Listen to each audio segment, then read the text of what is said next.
Hello everyone, welcome to the Untitled channel. This is Amy Tong. Today, I have a super fun beauty DIY project to share with you. These gorgeous bath bombs are super fun to make and to use. If you haven't used a bath bomb before, you've got to check this out. Did you hear that? Yes, my bath bomb recipe will give you all these wonderful fizz. After using these bath bombs, they will leave your skin silky soft and smooth. Follow me to my craft table and I'll show you how to make these homemade lavender and rose bath bombs. Let's start with the lavender bath bombs. First, we will need 1 cup of baking soda. The baking soda is necessary in the bath bomb recipe because it will complement the citric acid and create the fizzing reaction. Next, we will need half a cup of citric acid. As I mentioned earlier, the citric acid and the baking soda will come together and create a fizzing reaction. Next, we will need half a cup of lavender Epsom salt. The Epsom salt will help you de-stress by relieving your muscle tension. We will also need half a cup of cornstarch to provide the silky texture. The last dry ingredients is a 1/4 cup of dry lavender. They will provide a wonderful lavender aromas for your bath bombs. Give them a quick whisk and set aside. For the wet ingredients, we will need 2 tablespoons of coconut oil. The coconut oil will keep your skin moist and super soft. Next, we will need 1 tablespoon of witch hazel toner, any alcohol-free toner you have on hand or even with water. We need the moisture to hold all the ingredients of the bath bomb together. Next, we will need 25 to 30 drops of lavender essential oil. The essential oil really provides the nourishment for your skin and very therapeutic. Last ingredients is 6 to 8 drops of purple soap coloring, which is totally optional. But if you are making this bath bomb as a homemade gift, I highly recommend that you add a few drops of coloring as they will give your bath bombs a gorgeous color. I got this set of soap coloring online. I'll leave the product link right below this video for your reference. However, I don't recommend that you use food coloring in this recipe though, as they may stain your skin and your bathtubs. Next, I'm transferring the wet ingredients into a spray bottle. That way, you can add your wet ingredients into the dry ingredient a few drops at a time. This step is very important because if you add in your wet ingredient a little bit too quickly, you may accidentally activate the fizzing action a little bit too early. Slowly stir in your wet ingredient into the dry ingredients until you use up all the liquid in the bottle.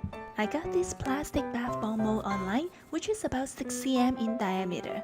I'm also adding a few of these sugar flour to decorate the bath bombs, but that is also optional. To form the bath bombs, place one of the icing flour facing down on the mold. Grab a small handful of bath bomb mixture and press it tightly into the mold. You should slightly overfill the mold with the bath bomb mixture. Then repeat with the other side. Next, press the 2 sides together to form the ball shape. Make sure you're pressing the 2 sides together pretty tightly and leaving no gap in the middle.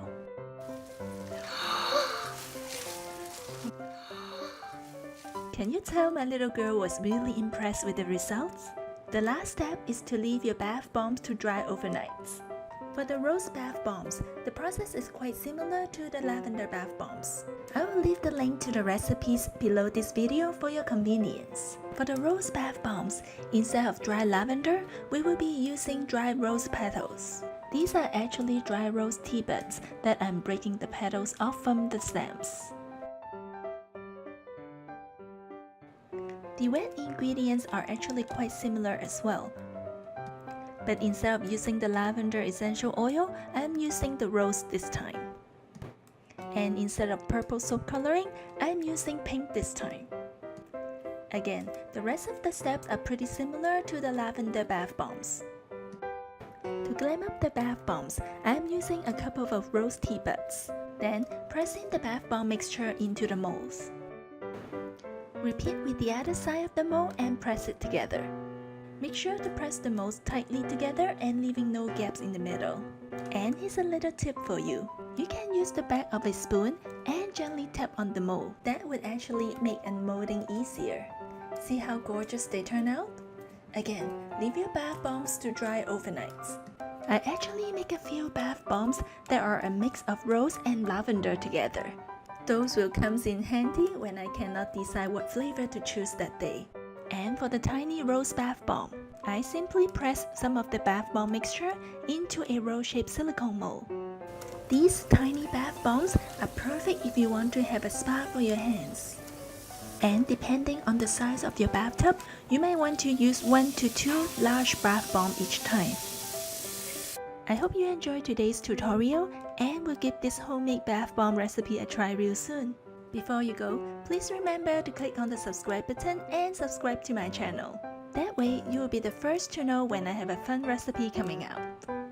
Thank you so much for watching, and I'll see you all next week.